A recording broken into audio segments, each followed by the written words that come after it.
ሰላም አለይኩም ወራህመቱላሂ ወበረካቱ። የንቃት ሚዲያ ተከታታዮች ወንድሞች እህቶቻችን ከብዙ ጊዜ በኋላ እንግዲህ በአዲስ መልኩ መጥተናል። ለእናንተ አንዳንድ ፕሮግራሞችን በቪዲዮ ለማድረስ ነው። የንቃት ሚዲያ የረጅም ጊዜ ባልደረባዬ ከሊል ኢብራሂም አብሮኝ ይገኛል። እንግዲህ እኔ መንሱር አህመድ እና ከሊል ኢብራሂም የምንለው በግል ስማችን ነው። ይህ የትግል ስማችን ስለሆነ እንግዲህ አንቀይረው አብሮኝ የሚዘልቀን ነውና ብዙ ትዝታ ስላለው እና አብሮኝ ያለው ሰላም አለይኩም ወአለይኩም ሰላም ወራህመቱላሂ ወበረካቱ። እንግዲህ ዛሬ ወደዚህ የመጀመሪያ ርዕስ አድርገን በአዲስ መልኩ ስንመጣ እንደ ዋና አጀንዳ ይዘን የመጣ ነው የዚህን ግለሰብ ሁኔታ ምን ላይ ደረሰ። ይህ ግለሰብ የፈጸመው ድርጊት በጣም ከባድ እና ለሙስሊሞች እጅግ በጣም ወሳኝ አንገብጋቢ፣ የአበራሽን ጠባሳ ያየ በእሳት አይጫወትም ብሎ ሌላው እንዲገነዘብ የሚያደርግ መቀጣጫ የሚሆን ህጋዊ እርምጃ እንዲወሰድበት በትጋት ሊሰሩበት የሚገባው ጉዳይ። ይህ ጉዳይ በትጋት እየተሰራበት ነው ወይስ የኢትዮጵያ ሙስሊሞች ሾርት ሚሞሪ ናቸው ተብሎ ታስቧል? እንዴት ነው? የውሻውን ነገር ያነሳው ውሻ የሚባል ነገር አለ አይደል? አባቶቻችን ልክ የእሱን ነገር ማንሳት እየደከመን የምንሄድ ከሆነ በጣም ለእኛ አደገኛ ነው። ምክንያቱም እኛ አንድን ነገር ከያዘን በጥርሳችን ነክሰን ከግብ ማድረስ አለብን።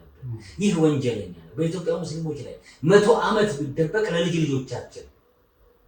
ለልጅ ልጆቻችን ይሱን ሳትፋረድ ይህ ግለሰብ የአላህ መልክተኛ ጠላት፣ የኢትዮጵያ ሙስሊሞች ጠላት፣ እንደገና የእስልምና ጠላት ስለሆነ ጠላትህ ነው።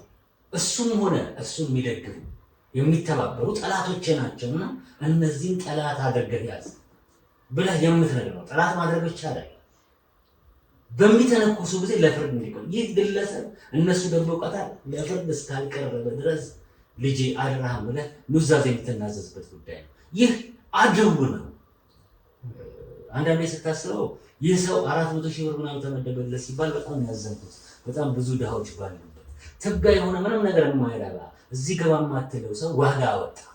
የኢትዮጵያ ሙስሊሞችን ብቻ ሳይሆን የዓለም ሙስሊሞችን ለዓለም ህዝቦች የተላኩትን ነቢይ አንድ እዚህ ግባ የማትለው ቁራሽ እንጀራ ራሱን ችሎ በልቶ የማያድር ሰው አሰማርተው በዛ 400 ሺህ ብር ዋጋ እንዲያወጣ 400 ሺህ ብር ዋጋ የሰጠው የረሱል ሰለላሁ ዐለይሂ ወሰለም ስም ነው።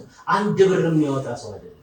እሱን ካመጣችሁልን ለፍርድ ከቀለበ 400 ሺህ ብር ከፍላለሁ ያለው ሙስሊም እስከ 500 ሺህ ብር የደረሰው የተከበረ ውድ የሆነ የአላህ መልክተኛን ስም ያጠፋ ስለሆነ ይህ ሰው ይፈልጋል። ሙትቻ ነው፣ ቆማጣ ነው፣ አንካሳ ነው፣ ሬሳ ነው ብለን አንንቀው በሚል በእሳቸው ስም ምክንያት በህይወቱ ሰምቶት የማያውቀው ገንዘብ ተመደበ። የዚህን ጊዜ ደግሞ የእሱ አካላቶች ሙስሊሞችን ይህን ያክል ካስከፋቸውማ የእኛ ወዳጅ ነው የሚሉ ሰዎችን አየ። እኛ ያየነው ሌላ ነገር አለ። በረሱል ሰለላሁ ዐለይሂ ወሰለም ላይ እንኳን ይሄ ሽንት ቤት መጸዳጃ ቤት በውሃ መጠቀም ሙስሊም ከሙስሊሙ የተማረ ቀርቶ ምን እንኳን ይሄ ተራ ሰው ቀርቶ ማንም ዓለም ላይ ያለ ህዝብ በሙሉ ቢሰበሰብ የአላህ መልክተኛ ሰለላሁ ዐለይሂ ወሰለም የጎመን ዘር ፍሬ ታክል ሊጠቅማቸው ወደ ሊጎዳቸው ይችላል፣ ሊጠቅማቸው ይችላል። እሳቸው አላህ ሱብሓነሁ ወተዓላ የወደዳቸው አላህ ሱብሓነሁ ወተዓላ የመረጣቸው እንኳን ይሄ ነገር ግን የረሱል ሰለላሁ ዐለይሂ ወሰለምን አይደለም የጎዱት የኛን ነብይ ከነፍሳችን ከህይወታችን ከቤታችን ከንብረታችን ከሚስቶቻችን ከልጆቻችን በላይ አጥብቃችሁ ውደዱ ካለዛ ለምናችሁ የተባልነው እኛን ለመጉዳት ነው፣ እኛን ለማክሰል ነው። ስለዚህ በህግ በደንብ እስካልቆሰለ ተረባረበ ማን ሙስሊሙ ይህንን ማድረግ ካልቻለ ወላሂ በቁመና መሞት ብቻ አይደለም የሚቀጥለውን ትውልድ ገድለናል። እሱንም ግብረ አበሮቹንም አንገት ማስደፋት ካልቻለ ይህን ያልኩበት ምክንያት ምንድነው? እኔም ገሌ ነኝ የኔ ዘመን ነው የመጥራት አልፈልግም። እኔም ገሌ ነኝ የሚል ስሜት ሲያንጸባርቁ ምን ማለታቸው ነው? እኔም የአላህ መልክተኛ ሰለላሁ ዐለይሂ ወሰለም ጠላት ነኝ፣ እኔም የሙስሊሞች ጠላት ነኝ እያሉ ነው። ብዙ ጠላቶች እንዳሉ እያሳዩ ነው። ጠላት ደግሞ ወዳጅ ሊሆን አይችልም። ስለዚህ ይሄንን ነገር በትኩረት ማየት አለብን። ለፍርድ እንዲቀርብ ትግል ማድረግ አለብን። ተረስቷል፣ ችላ ተብሏል። ምን ላይ ነው ያለው? ልክ ነህ። የሁሉም ስሜት የተነካበት ነበር። ስሜት የተነካበት ነበር ብቻ አይደለም ገባ። አንዳንዴ እንደ ባህል አድርገን የያዝነው አለ። እኛ ኢትዮጵያውያን በጉርብትና ተመሳስለ አብረን የምትኖረው ብዙ ማህበረሰቦች አሉ አይደል? ከነዛ ማህበረሰቦች ውስጥ አብሮ ያለ የሆነ እሴት አለ፣ ሊጠፋ ያልቻለ እሴት። ያ እሴት የይሉኝታ ስሜት ውስጣችን ተጭኖ እንዲህ አይነት ነገር ላይ ጎረቤት ራሱ ባይሰማ ብለህ የምትለው ነገር አለ። በቃ በዚሁ ዕቃ የምትለው ነገር ብዙ ነገሮችን እኮ አልፈናል እኮ በዚሁ ዕቃ እያልን ለትውልድ ያሳለፍናቸው ነገሮች አሉ አይደል? መከራዎች አንዳንዴ ከመሸከማችን የተነሳ ለትውልድ እየተላለፉ የመጡ ብዙ ነገሮች አሉ። እነዚህ ባህሎች አሁንም አልለቀቁንም። በቃ እሱ ተናገረ አይደል? ተናገረ። በቃ እንትን አንበለው፣ አናጋግለው፣ እስኪ እንያዘው። በቃ እሱ ተናግሯል። በቃ እንትን ብለን የምናልፋቸው ነገሮች አሉ። ሊታለፉና ላይታለፉ የሚችሉ ነገሮች እንዳሉ ማወቅ መቻል አለብን። ይህንን ደግሞ የምናስተምረው እኛ ነን። እኔ አንተ፣ የሚመለከተውም አካል ሁሉ በዚህ ጉዳይ ላይ ሊሰራበት ይገባል። ይህ ሰውዬ ዝም ሊባል አይገባም። መፍትሄ መምጣት አለበት። ማሳየት መቻል አለብን። ነገ እንዳይደገም በቃ በቁርጠኝነት መነሳትና ያንን ሰውዬ ለሕግ ማቅረብ መቻል አለብን። ርብርብ መደረግ አለበት። መደባበስ የለበትም። መንግስትም በዚህ ጉዳይ ላይ የነቃ ተሳትፎ ማድረግ መቻል አለበት። ይህ ዛሬ ነገ ከነገ ወዲያ እንደገና በሀገር ላይ ልዩ ጠባሳን እያሳደረ የሚመጡ ብዙ ነገሮች እንዳሉ ተገንዝበን ይህን ነገር ለሕግ ማቅረብ መቻል አለበት። መንግስትም በዚህ ነገር ላይ የነቃ ተሳትፎ ማድረግ መቻል አለበት። አዎ ነገ ለትውልድ ተላልፎ እንደገና ሌላ ነገር መጥቶ ነው በእፎይ ላይ ፍርድ መቅረብ መቻል አለበት። እዚህ ነገር ላይ መስራት መቻል አለብን። ሁላችንም ነው። አዎ መተኛት የለብንም። አንገብግቦናል፣ አቁስሎናል። ብዙ እህት ወንድሞች በዚህ ጉዳይ ላይ ልባቸው ደምቷል። ግን አደባባይ ወጥቶ እሪ ማለትና መናገር መቻል ስላልቻሉ እንጂ ብዙዎች አረዋል። ይህን ነገር ለሕግ ማቅረብ መቻል አለብን። የሁላችንም ስሜት መሆን አለበት። በቃ ነገር ነው። እንደ ባህል የያዝናቸው ነገሮች የምናልፋቸው ነገሮች አሉ፣ የማይታለፉ ነገሮች አሉ። ይህ ቀይ መስመር ነው፣ ትልቅ ስህተት ነው። ይህን ስህተት መታለፍ የሌለበት ጉዳይ ነው። ይሄ የኔ ያንተ የሁሉም ሙስሊም የጋራ የቤት ስራ ነው። ትክክል ነው። አሁን እኛ በምንድን ነው ይህ ሰው ለፍርድ አልቀረበም ነው? ለፍርድ እንዲቀርብ ጥያቄው ቀርቧል። ለፍርድ መቅረብ አለበት ተብሏል። ግን ለፍርድ አልቀረበም። ይህ ሰው ወንጀለኛ ነው። ወንጀለኛ መሆኑ ተረጋግጧል። ግን ለፍርድ አልቀረበም። በቁጥጥር ስር አልዋለም። ስለዚህ ድክመቱ የሕግ አካል አልተቀበለውም፣ ከቁብ አልቆጠረውም፣ ወይስ ይህንን ለዚህ ስራ እንትን አንልም ነው? ይሄ አሁን እንደ እንትን የምትቆጥረው ነገር አለ አይደል? አንዳንዴ ዝም ብለህ ክስ ተቀብለህ በቃ የምትለው ነገር አለ። የሕግ አካል ይህ ሰው ከ60 ሚሊዮን በላይ ሙስሊሞችን አስከፍቶ እስልምናን አንቋሾ የአላህ መልክተኛን ተሳድቦ በወራት መቀመጥ ካልቻለ የሕግ አካል እየሰራበት ማለት ይከብዳል። ምክንያቱም አንድ ሰው ገድሎ የሆነ ሰው ተያዘ ሲባል ነው የሚሰማው። ከሆነ ሸለቆ ከሆነ ምናምን የሆነ ሰው እንትን ገድሎ እንትን ላይ ሲደርስ ይሄ እኮ 60 ሚሊዮን ህዝብ ነው፣ ህዝብ ላይ ነው። ከህይወታቸው የሚበልጥ ከህይወታችን አብልጠን የምንወዳቸው ላይ ነው የዘመተው እና ተከታይና ግብረ አበሮች አሉት። አንዳንድ ጊዜ መንግስት ፖለቲካው ሲነካ ብቻ እንደ እብድ መሆን፣ ሁሉንም መነካካት፣ እሱ የማይፈልገው ነገር ብቻ ሲል ይሄ ለመንግስት ብቻ የምንኖር ያስመስል። የምንኖረው ለመንግስት ስርዓት አይደለም። የምንኖረው ሀገራችን ስለሆነ ነው። የመንግስት ስርዓት ያስፈለገን ሰዎች ባለስልጣኖች እንዲንፈላሰሱ፣ እንዲንደላቀቁ፣ የፈለጉት እንዲይዙ፣ የፈለጉት እንዲለቁ፣ የፈለጉት እንዲመሩ፣ በፈለጉት መንገድ እንዲኖሩ አይደለም። ለኛ ፍላጎት እንዲያድሩ ንብረት፣ ሀብት፣ ሀገር ምናምን የሚባለው ነገር የምትሰጣቸው እንጂ የተለየ የነሱ አባት እዚህ ስልጣን ላይ ያሉት በሙሉ የተለየ አባታቸው ለዚህ ሀገር ያዋለ ውለታ ነው አይደለም። የተለየ ደም ለዚህ ሀገር ስላላቸው አይደለም። እንደ መንግስት ስርዓት ያስፈልጋል ህግ እንዲከበር። የመንግስት ስርዓት ያስፈልጋል ሰዎች በሰላም ወጥተው እንዲገቡ። የመንግስት ስርዓት ያስፈልጋል ስርዓት እንዲኖር ነው። እና ስርዓት አልበኝነት መንግስት አያስፈልግም ብሎ ከመንግስት ጋር ብቻ የሚሟገት ስርዓት አልበኛ እየተባለ ህዝብ ላይ የሚዘምት ግን ዝም ብሎ የሚተው ከሆነ ይህ በጣም አደገኛ። ስለዚህ መንግስት ጥያቄ አቅርበናል አልቻለም አይደል? ለዚህ ብቁ መሆን አንችልም ወይ? እኛ ይህንን ሰው ተከታትለን ስራዬ ብለን አስበንበት ተደራጅተን ይህንን ሰውዬ ማሰስ አይገባንም ወይ? ይህንን ሰውዬ የምናስሰው እኮ እኛ ልዩ ሰው አድርገን ስላየነው አይደለም።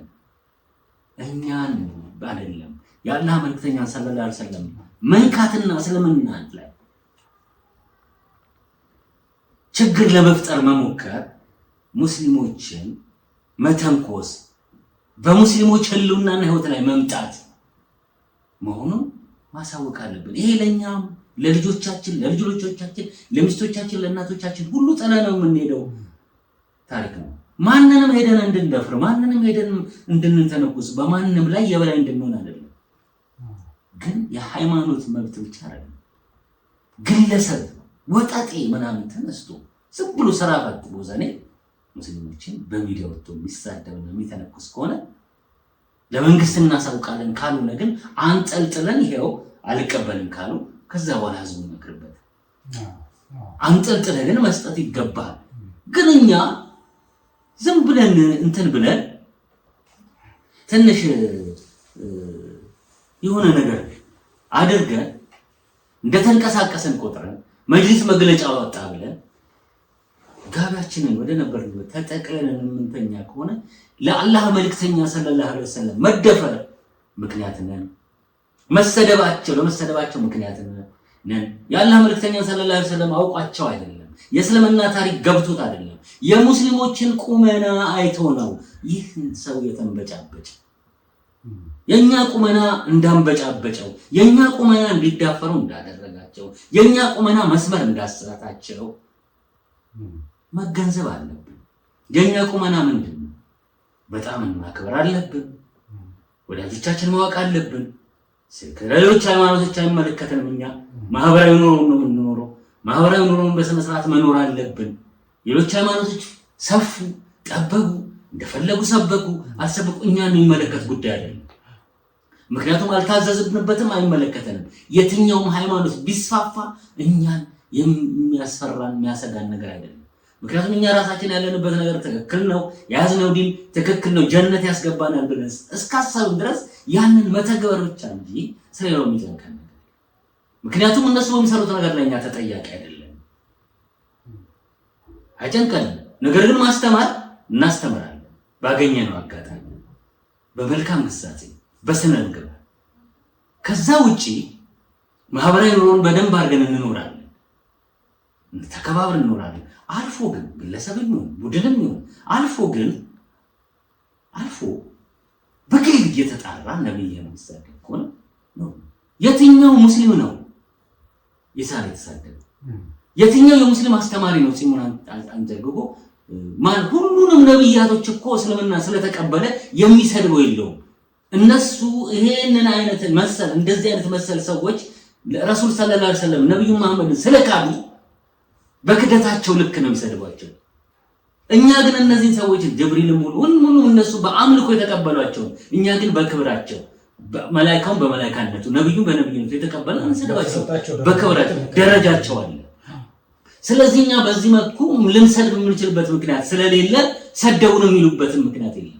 ሁሉ ጊዜ ይመጣና ውሻ ወተት ጠጣባቸው ነብዩ መሐመድ እንዲያርግ እሳቸው ላይ ሰለላሁ ዐለይሂ ወሰለም እንምለው የአላህ መልእክተኛ ሰለላሁ ዐለይሂ ወሰለም የተናገሩት ንግግር ያዘዙት ትእዛዝ ማንንም የሚጎዳ ሆኖ ነው እንደዚህ አዙሮ ሊደፋቸው የሚችሉት? እንደዚህ አይነት ግለሰቦች ማንንም ያስተማሩትን ትምህርቶች በጣም እኮ የሚገርም ነው። ሰማይና መሬትን አንተንና ሌሎችን በሙሉ የሰውን ተንቀሳቃሹንም የማይንቀሳቀሰውን የፈጠረው አንድ አምላክ ነው። እሱን በብቸኝነት ተገዛ፣ ሌላ ነገር ጣልቃ ሳታስገባ ብሎ ማለት ያሰድባል። እንዘርዝረው ብንል ብዙ ነገር ውስጥ እንገባና ከዛ በኋላ የዚህ ሰው የሃይማኖት ተከታዮች ፊት ይሆናሉ፣ ይናደዳሉ። ሰደባችሁ እንቅጩን ነው ማለት ሃይማኖት አስተምሮት ውስጥ ገብተህ ብትናገር ብዙ የሚናደዱበት ብዙ ጉዳይ አለ። እንዲናደዱ አንፈልግም። ማንንም አናደድም። ውስጡ ያለው እዛው ሁሉም የየራሱን ሃይማኖት አልፎ መምጣትና በተደራጀ ሁኔታ መሄድ ግን በጣም ያሳፍራል። የአስተማሪዎች መምህሮች ዲያቆን የምትለው ብዙ መረጃ አለን ማውጣት እንችላለን። ቄስ የምትለው በግልጽ መሐመድ እያሉ ይሄ መሐመድ እያሉ በግልጽ ሁሌ ነው የሚሳደቡት። እንዴ አለመቀበል እኮ መብት ነው። ኑና እኮ እሳቸውን እኮ ነብይ ተከተለ ሙስሊሙን ብሎ እኮ ያለው የለም። ግን እንዴት ሙስሊምና ያለው ሲልህ በደንብ እንዲያይህ አዙሮ እስኪደፋው ድረስ በደንብ እንዲያይህ ሃይማኖትን በመተግበር በማስተማር እንዲህ ሲተናኩስ ለህግ በማቅረብ በመፋረድ ጠንካራ ሆነ ልታሳየው ይገባል። ቸልታው ያስከተለው ነገር ነው ይሄ። ዛሬ አሁን እኛ ስናነሳው ከሙስሊሞች መካከል ይሄን ሰው ደግሞ ለምን አመጡት የሚሉ ደካማዎች አሉ ውስጣችን። አይ ይሄን ስለለመዱ በለው ይረሳዋል። ነገ አዲስ ይሄን እንድትረሳው ሌላ አዲስ ያመጡልሃል። ያለ መልእክተኛ ሰለላሁ ዐለይሂ ወሰለም በአደባባይ ሊያዋር ሊሳደብ የሞከረ ሰው እንዴት ነው ምንረሳ? ምግብን አትረሳ፣ ሚስትን አትረሳ፣ ልጆችን አትረሳ፣ ምትሰራውን አትረሳ፣ ኢኮኖሚን አትረሳ። ይሄንን ጠላት እንዴት ነው የምትረሳው? የሚረሳ ጠላት ነው። እንዴትስ እንቅልፍ ይወስድሃል? ይሄ ሰውዬ በድንገት አይደለም የተናገረው፣ በተደጋጋሚ ብዙ ከተሳደበ በኋላ ነው። አዲስ አይደለም። እያበረታቱት ነው የመጣው። አይኑ እስኪታወር ጭቃ ውስጥ እስኪገባ እስኪቦጫረቅ ድረስ አንገቱ ድረስ ወንጀል ሲቦጫረቅ ድረስ የሰራቸውን ነገሮች ስትመለከት ሙስሊሙን የሚሳደቡ ናቸው። ዝም ብሎ ብድግ ብሎ አይደለም። እስከዚህ ድረስ ግን አንድ የሞክሩ አይደለም። የሚያጎርሰው አለ። የሚያጎርሰውንም እጅ የሱንም ጉሮሮ ይዘን ለፍርድ ማቅረብ አለብን። መተኛት የለብንም። እንደ አዲስ ሁሌኛ ፕሮግራማችንን እንደው ስንጀምር በማንኛውም አጀንዳ ላይ ውይይት ስናደርግ የዚህን ሰው የመጀመሪያ አስቀድመን ነው ምን ላይ ደረሰ አናውቅም። ይሄ ልክ ነው። እኔም ከአንተ የተለየ ቋሳቢ ትክክል ነው የተናገርከው፣ እውነት ነው። አስተማሪ የሆነ ነገር ማድረግ መቻል አለብን። ተንገብግበናል፣ ሁላችንም አረናል። አሁን አልዘገየም። አልዘገየም ብዬ ስለ በወቅቱ የተነሳውን ያህል ስሜት የለም። ረመዳን መጣ አይደል? በረመዳን ውስጥ ህብረተሰቡ የሚያደርገው የነበረ ወደ ረመዳን ለመቀበል የሚያደርጋቸው የነበሩ እንቅስቃሴዎች አሉ። እነዚህ ነገሮች ተደማምረው ነገሩ የረገበ መሰለ እንጂ ሁላችንም ስሜት ውስጥ ያለ እሳት ነው። ይህ እሳት ፍሙ አልጠፋም። ፍሙ ሊጠፋ የሚችለው ምንድነው?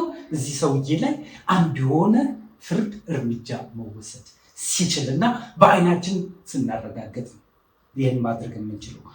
አሜሪካ ላይ የተነሳውን ቁርአን ሲያቃጥል የነበረውን አይነት ስሜት፣ ፈረንሳይ ላይ የነበረው የተለያዩ ነገሮችን አይተናል። እነዚህ ተሞክሮች እኛም ጋር መምጣት መቻል አለባቸው።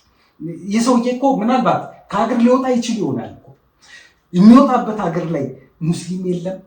ሙስሊም አንድ ወንድማማች ነው። በዓለም ላይ ያለ ሙስሊም ምን እንዳደረገ ለአንዱ ትነግረዋለህ።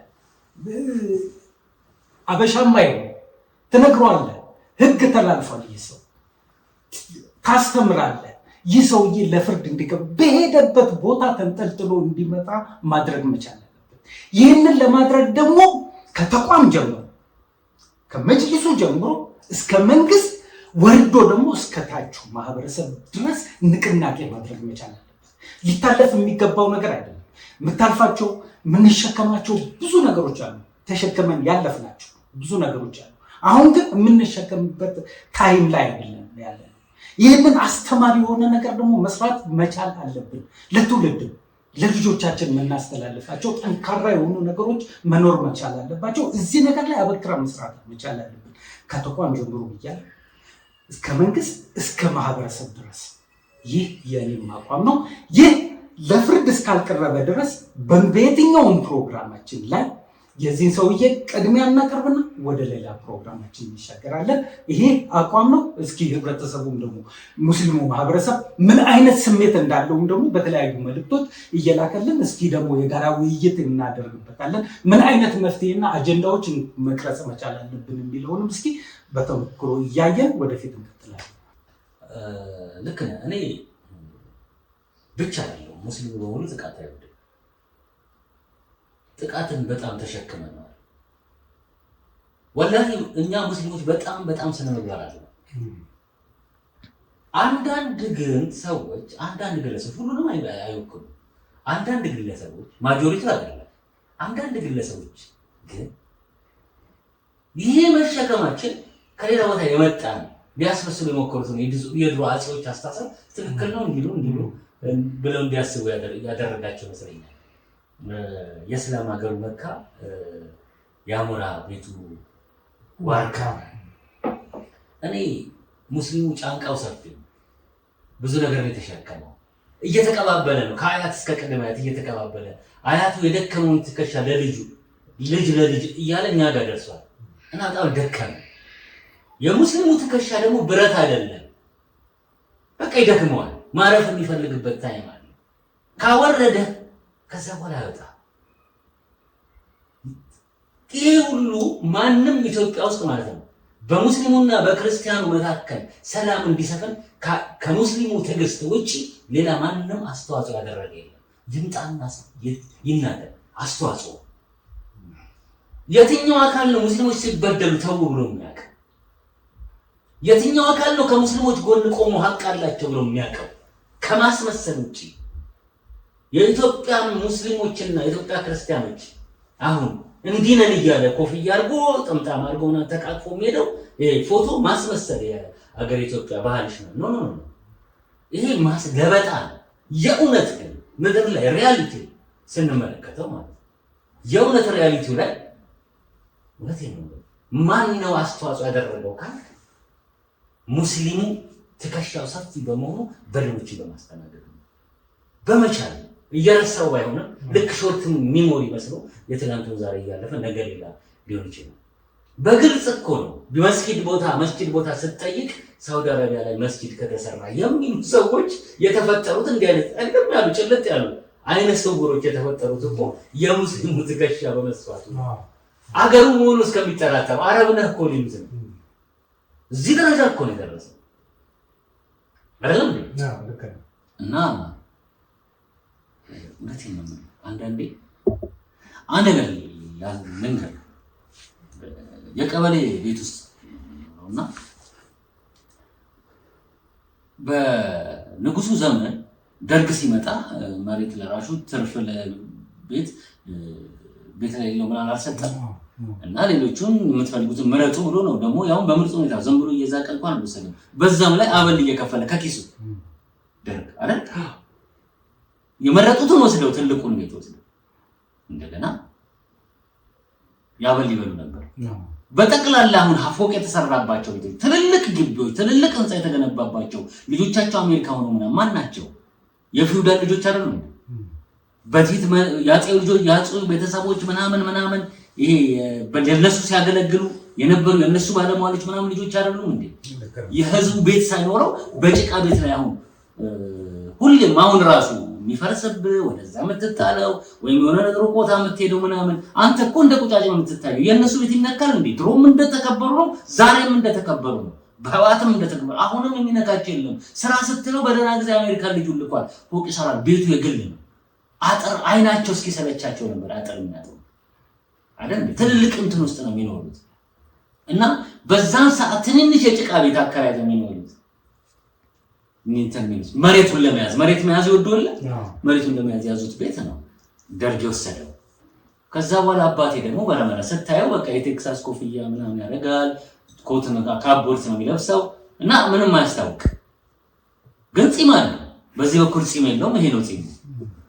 ከዛ በኋላ ረመዳን መጣ። ወዲያው ውርስ እንደተወረሰ በዚህ ጊዜው ረመዳን ላይ ምናምን አድርጎ ምናምን ምንጣፉን ይዞ መፋቂያውን ይዞ ወደ መስጂድ እንደዚህ በዛን ጊዜ የተለመደው እንግዲህ ወደ መስጂድ የምትገባው በረመዳን ዲኑ በደንብ አልተስፋፋም። የምታነበው ነገር የለም እውቀት እንትን ነውና ደርግ ምክንያቱም ከአፄው ነው የተቀበለው አደገኛ አዩትና ባላባቱ አይደለም ባላባቱ ትንሽዬ ቤት ሰጥቷቸው እንዲጠብቁ ያደርጋቸው ጠባቂ ቤቱን የወረሰው እስላም ነህ እንዴ ያለ እስላም ነው የወረሰን ቤቱ አይደለም ያሳሰባቸው ቤቱማ ሁሉም ተወርሷል እስላም መወረሱ እንዲህ አይነት ሰዎች ናቸው የነበሩት ምንም የሚያሻማ እነዚህ አይነት ሰዎችን ተው ያለ ነበር እንደ የሙስሊሙ ተከሻ ስፋት አይደል ወይ ተሸክሞት ይኖራል ያም ብቻ አይደለም አሁን ለምሳሌ አንዴ የሆነ ቤት ተከራይቼ ነበር ማስታወሰው እንደውም እኔ ቢላል ሚዲያ እንትን ምንድነው ስሙ ቤተል አካባቢ ስቱዲዮ ገንብተን አረሳውም እና ከዛ ደግሞ ወደዚህ መጣውና መኖሪያ ቤት ሩፋኤል አካባቢ ቤት ልከራይ ብዬ ቤት ክራይ ከፈልኩ እቃ አስገባው እና ቤተሰብ ቆሞ ከገባን እቃውን አስተካከልን ቤቱን አስተካከልን እኔ አረሳውም እሱ ነገር እኔም ስላረሳው ተቆናው ስትለኝ ትዝ ብሎኝ በነጋታው አደርንና በነጋታው እናትየው አልነበረችም ገዳም ነው ነገር ምናምን ሄዳ ልጅቷ ተቀበለ በቃ እኮ ጨርሰናል መጣችና ጠራችኝና ይቅርታለች ቤቱን አላከራይም ለምን እናቴን ቢያለች የተከራተን ገብተን በስልክ ጨርሳችሁ ምናምን በግልጽ ነገር እንጂ ግሩዛ እስላም አላከራይም ሙስሊም አላከራይም እስከዚህ ድረስ ለምን ውሃ ያባክናሉ ነው በጣም ያስደስተኝ ንጹህ ስለምን ነው አይደል መታጠብ አለብን ግን ያልኳት አላችሁ እንዲያውኑ እንደዚህ ነው ሌሎች ሰዎች ነበሩ ተከራችን ደበራቸው በሙሉ ክርስቲያኖች ምናምን በቃ ንግግሩና እኔ መሄዱ አይደለም ግን እንደናንተ አይነት ሰዎች አሁንም አላለቁም እኔ ምስጥ በልቷቸው ያለቁ ዘራቸው ያለቀ ነበር ይመስል አላችሁ እንደለካ እንደዚህ ነው ያልኳት ወደ ውስጥ ገባች ገብቷል እና ሙስሊም ስለሆን ካላከራየም ነው እና እኔ የራሴ ጋር ክርስቲያኖች ምናምን ሰራተኞች ምናምን ቢኖሩ ማሰራቸው የሆነ ድርጅት ቢኖር ቀጥታ የናንተ ክርስቲያኖች ታውታሪ ክርስቲያን አላሰራም ቢባባረ ሁሉም ቦታ ያሉ ሙስሊሞች ክርስቲያን አላሰራም ብለው ቢያባሩስ ግን ምንድነው በዚህ ዘመን ሙስሊም አላከራይም የሚሉ አሉ አይወጣ መቼም የስሜት አይወጣ ግን ራስን የምታስከብረው ራስን ወዳጅ የሚሆነን ወዳጅ አርገህ ጠላት የሚሆነን ደግሞ የምትሸከምበት ምክንያት የለም ሁሉ ነገር ገደብ ሊኖረው በፍጹም ከሃይማኖትህ የሚበልጥ ነገር የለም የሰውን ሃይማኖት አትንካንጂ ያንተን ሃይማኖት ያውም እኮ ይሄንን ምርጥ ሃይማኖት ሊያንቋሽት ዝቅ ሊያደርግ የሚሞክረው ያንተን ቁመና አይቶ ነው በቁመና ልክ ነው ስለዚህ ሙስሊሞች ከተደፈሩ ሂጃብ ከተከለከሉ አሁን ሂጃብ እየተነሳ ነው የሂጃብ ጉዳይ የጀልባ ጉዳይ ሁሌም የኛ ቁመና ነው አንዴ ሂጃብ ተከለከለ ተብሎ ከግባ ድረሰን መጨረሻ ላይ እህቶቻችንን አስከብረን በትምህርት ሚኒስቴር አሳውጀን እንደዚህ ያደረገ ሰው እንዲቀጣ ሰውየውንም ለፍርድ አቅርበን እናቃለን ከተቋም ጀምሮ በግላና ቀን እና ማን ፈራራት ተቋም ቁመናችን እየታየ በየቀኑ ምክንያቱም እኛ ሽባዎች ነን ተብለን ነው የምናታሰበው ትከሻችን የማይጎብጥ ብለን ተሸክመን ነው አንዳንዴ ማሳረፍ ይገባል ተሸክመን የምትሄደው ነገር የለም ሁሌ ለምንድን ነው የምታለቅሰው ይሄ ሞኝነት ሁሌ ሂጃብ ትላለህ ሁሌ ትምህርት ቤት ሂጃብ ተከለከለ ሁሌ መስጂድ ሲሰራ መስጂድ ፈረሰ ሁሌ እንደዚህ አይነት እቃቃ እየተጫወትክ ትኖራለህ እንዴ ፈትሽ ራስህ ይሄን መፈተሽ ያስፈልጋል ይያምናል ስለዚህ የሰውዬ ብቻ አይደለም ይሄን ሰውዬ ተወው እኔ ችግሬ ይሄ ሰውዬ አይነካም ይያሉ ከሚወጡት ሰዎች ነው ገብቷል እና እየቆጠርኳቸው ነው ምን ያህል ቼን እንዳላቸው ስለዚህ ሙስሊሞች እንዲንቀውቃሽሉ ለእስልምና ጠላት የሆኑ ለረሱል ሰለላሁ ዐለይሂ ወሰለም ጠላት የሆኑ አደገኛ ሰዎች ከዚህ ጀርባ ብዙ እንዳሉ እየተገነዘብኩ ነው። የኛ ቁመና ምን አይነት ነው መሆን ያለበት የሚለውም እንዲታይ ይፈልጋል። ልክ ነው። አሁን እንደምናየው እንግዲህ የበታችነት ስሜት ያለባቸው ሰዎች ወጥተው የሚናገሩት ንግግር ነው። አንዳንዴ አዋቂነት እኮ ስታቅ ብዙ ታስባለህ፣ ርቀት ይሄዳል፣ እውቀት ገባ ይይዝሃል። እንዲህ ብዬ ብናገር ነገ እንዲህ አይነት መልስ ይመጣብኝ ይሆናል ብለህ እኮ ትሸማቀቃለህ። የበታችነት ስሜት እኮ ነው አደባባይ አውጥቶ የሚያናገርህ። ይህ ምን ያመለክታል? የእውቀት ማነስን ያመለክታል። ትንሽ ሰዎች ናቸው ወጥተው እንዲህ ብለው የሚናገሩት። አዋቂዎችማ እንዲህ ብለው አይናገሩ። ሪዝን ይዘው በሪዝን መጥተው ከአዋቂዎች ጋር ይነጋገራሉ እንጂ እምነትን ነክተው ህብረተሰብን ለማበጣበጥ አይዝም። እኔ እዚህ ላቋርጥና ይቅርታ አድርግልኝና ይሄ ምናልባት ወጠጤ ይሆናል፣ ግን በኦርቶዶክስ አካባቢ ኦርቶዶክስን ተመርኩዞ የሚመጡ ሰዎች ፕሮቴስታንቶችን አንዳንዶች ተመርኩዞ የሚመጡ ዶክተር ፕሮፌሰር ሳይቀር ነው ሙስሊሙ የተነኩሱት። እንደውም ማይሞች ይሻላል ይላል።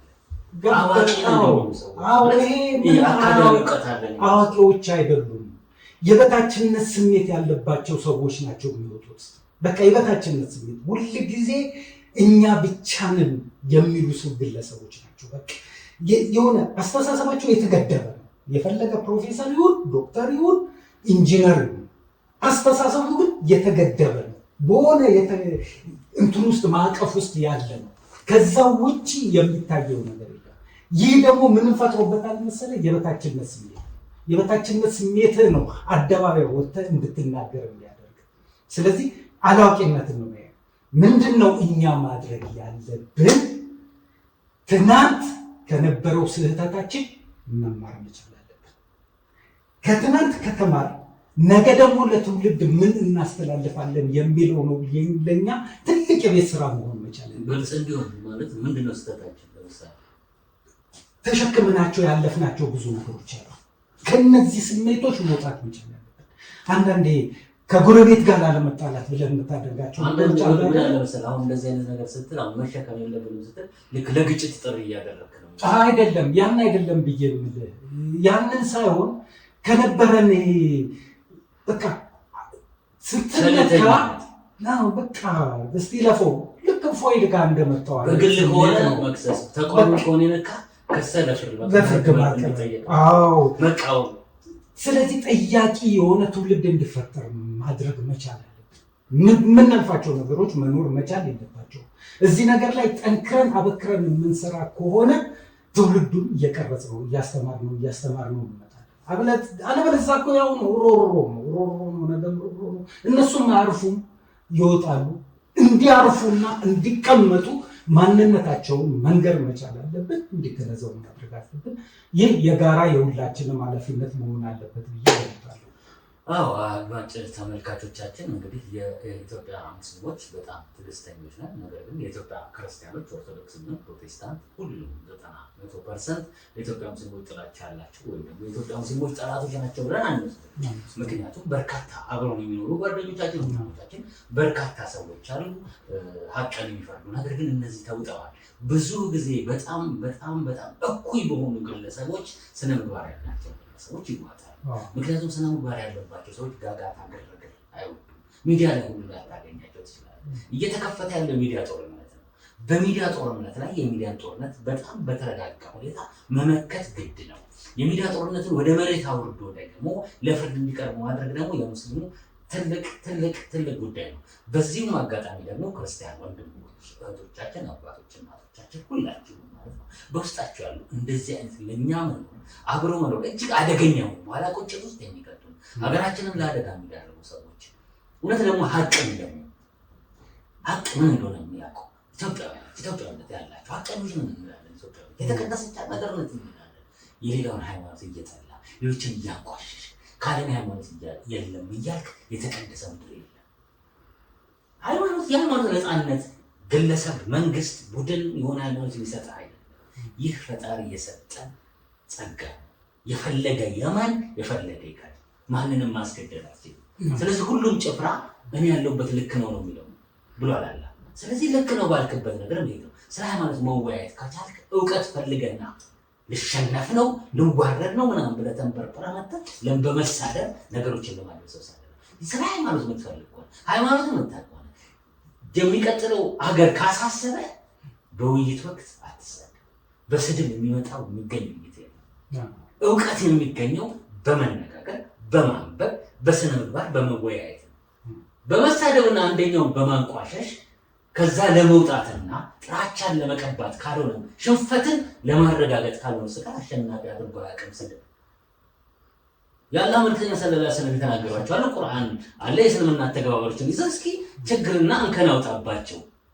አንተ መሐመድ እንደዚህ ብለህ ስለሸፈንክ አንተ ትክክል ልትሆናቸው ትክክል ሆንክ ለእውቀት ተወያይ ይጠቅማል። አምጣና ተወያይ። ከዛ ውጭ ግን በስድብ የሚገኝ ነገር የለምና የሚሳደቡ ሰዎች ሃይማኖታችሁ መልስ የሌለው ያስመስላችኋል።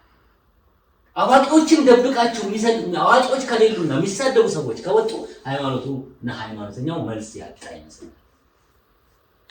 ስለዚህ አንድ ጥያቄ ከተነሳ ንጽጽር ከተነሳ እውቀት ያላቸው ሰዎች በእውቀት ይመልሱና እኛ እንኳን ማለት ነው ምንማርበት ነገር ካለ ነገር ግን የሚሰድብ እኮ የሆነ ጥያቄ ሳና አንተ አባት እንዲያደርግ ካለ ይህ ሰው ተሸንፏል። እና ከተሸነፈ ደግሞ ስድብ ውስጥ እየገባ ግን ማቋሸሽ አይችልም። እና በዚህ መልኩ የሚመጡ ሰዎችን ልትከለክሏቸውና አንድ ልትሏቸው የምትችሉ ከሆነ ደግሞ አይወክሉንም ብትሉ መልካም ነው። ከጀርባ ሆናችሁ ደግሞ የሙስሊም ጠላት የኔ ወዳጅ ነው የምትሉ ሰዎች ግን በእሳት እየተጫወታችሁ ነው። አባትህ እዚህ ጋር ቆፍሮ የሰራው ሀገር የለም። አባትህ ገንብቶ መሰረት ያስቀመጠበት ሀገር የለም። ያንተም አባት የኔም አባት እዚህ ሀገር ላይ እኩል ነው መብቶ። አንተ ምንም እቺ የጎመን ዘር ፍሬ ታክል አስተዋል ልዩ ነገር የለም። የማንም አባት ልዩ አስተዋጽኦ የለው በሀገር ግንባታ ሁሉም ሀገር ነው። ስለዚህ አንተ የበላይ ያኛው በታች ወይም ደግሞ ያኛውን አልየው ይህንን አልየው የምትልበት ምክንያት ምንም ነገር የለም። ስለዚህ ሁሉም እኩል በሆነበት ሀገር ላይ በእኩልነት ለመኖር ካላሰብንና ይህንን መተሳሰብ ይዘነው በእኩልነት መኖር አለብን ካላልን አንዱ ተሸክሞ የሚሄድበት ምንም ምክንያት አይኖርም። ስለዚህ አደጋ ቢፈጠር ተጠያቂው ሁሉ። ምክንያቱም አንተ ቻል እኔ ልዝለል የሚባል ነገር የለም። እኩል በሆነ ሀገር ላይ መብት መጠበቅ አለበት እና በተለይ ሃይማኖት እውቀት አለን የሃይማኖት እንትነን ምናምን የሚሉ ሰዎች ሙስሊሙን እየተነኮሱ ስለሆነ ሌላው ተራው የማይተነኮስበት ምክንያት የለም። ከላይ ነው እና መታረም አለበት። መንግስትም በዚህ ላይ አስተዋጽኦ ሊያደርግ ይገባል የሚል አቋም ልንይዝ ይገባል። ልክ በአንድ በሆነ አገራዊ አጀንዳ ላይ አሁን በሙስሊሙ ጉዳይ ላይ በተነሳው አጀንዳ የጋራ አቋም ሊኖረን ይገባል። የግል የምንላቸውን ነገሮች ወደ ጎን ትተን በጋራ የምንቆም ከሆነ ለመፍትሄውም እየቀረብን እንመጣለን እና ይህ የሁላችንም አስተሳሰብ ሊሆን ይገባል። የከሌ የምንለው አይደለም። ጥቅል በሆነ በሁላችንም ዘንድ የጋራ የሆነ አስተሳሰብ ሊኖረን ይገባል። ይህ መፍትሄው በቅርብ ይመጣል ብዬ ገምታለሁ። እንግዲህ ያው አድማጭ ተመልካቾቻችን ሁላችንም የዚህ አስተሳሰብ ተገዥ መሆን አለብን የምንለው ለሰላም ነው። ሰላም መምጣት አለበት። ሰላም የሚያደፈርሱ ሰዎች ደግሞ ሳይረሱ ሳይዘነጉ ለፍርድ መቅረብ አለባቸው። የሚዘነጉ ከሆነ የምትነሱ አይነት ሰዎች እየተወለዱ የሚመጡት እና በዚህ ላይ አቋማችን ጽኑ ሊሆን ይገባል። መንግስት መገዛ ላይ ይገባል። ተቋሙ መንቀሳቀስ አለበት። ይህ የሚደረገው ለሰላም ነው። ይህ አቋማችን ነው። የዛሬው ፕሮግራማችን በዚህ ተቋጭቷል። በሌላ ፕሮግራም እስከምንገናኝ ድረስ ወሰላሙ አለይኩም ወረሕመቱላሂ ወበረካቱ።